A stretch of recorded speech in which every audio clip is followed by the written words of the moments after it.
Hey, this is Garnet, the Inquisitive Veteran, back for the third part of my NASA series.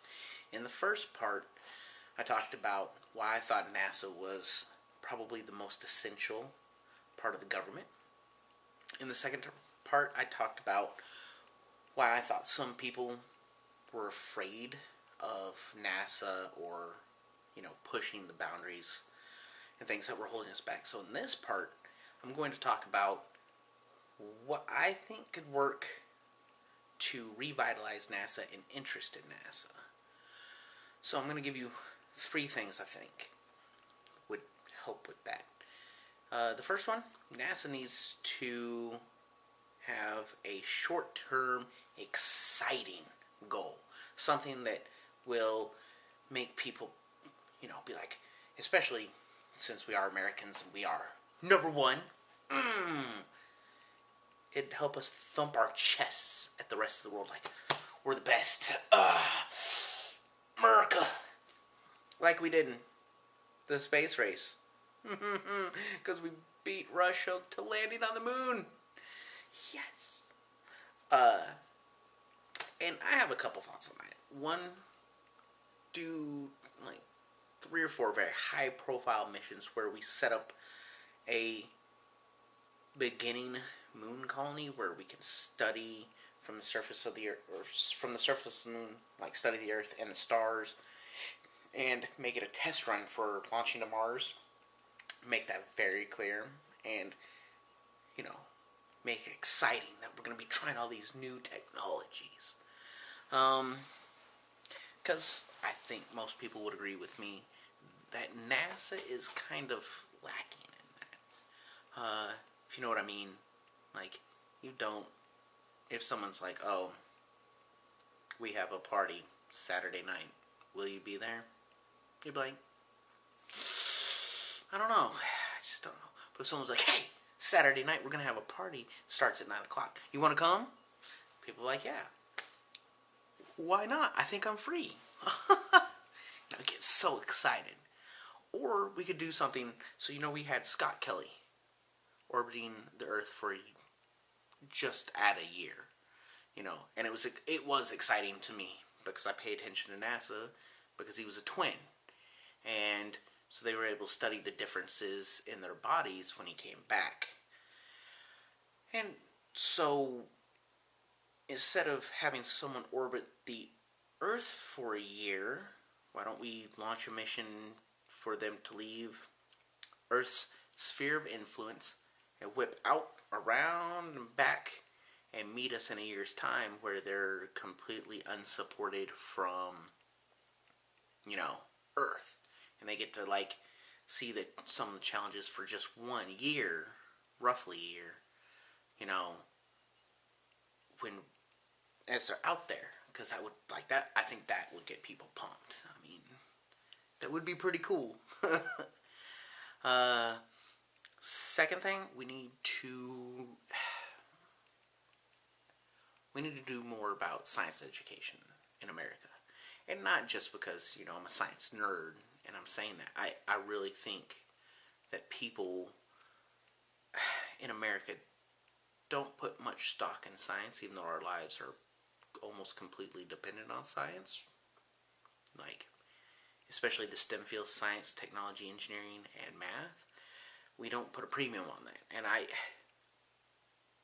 want other people to be as excited about the STEM fields as I am. I have a little baby sister and a baby niece, and I do everything I can. I get them science-related gifts because I want them, have their own interest, but somewhere in the back of their mind, oh yeah. We're gonna have science is kind of cool. My cool uncle. Hopefully they say that. They probably don't say that. I'm not that cool. They probably, later down the line, they'll think that science is awesome. It's something that's lacking in our culture, I think. I mean, I want to hear your thoughts on it because I really am afraid that we aren't excited enough about science. I mean, look at Bill Nye and Neil deGrasse Tyson. They're the two most well-known faces of science in America. And then right behind them, and most people don't view him as a driver of science, but Elon Musk. I mean, the guy is amazing. So we need people to be excited about them like they are about science and help push it forward. And the third thing, which relates to what I was just saying, we need to hold scientists and engineers and mathematicians, we need to pump up their stock. Like, if you know what I mean, you know, talk good about them, put a face to them. I mean,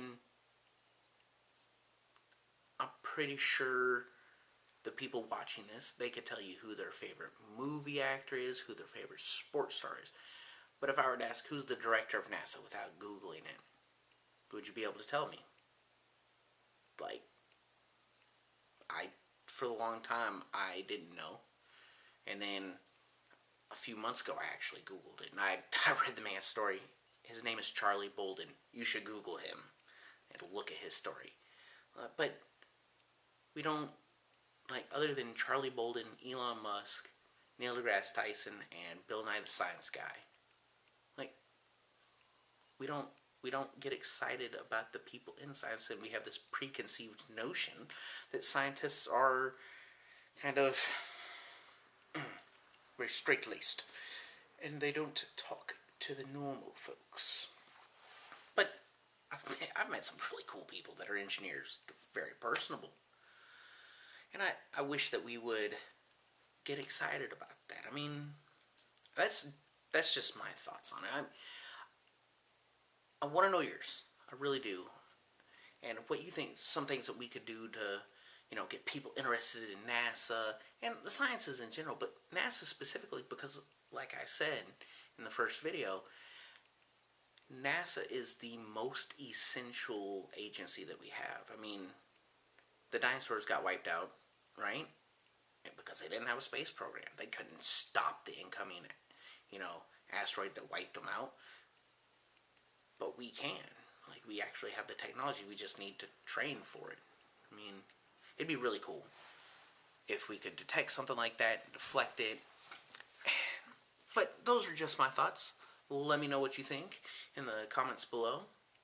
Thank you for watching. If you liked my video, leave a thumbs up, comment, feel free to subscribe.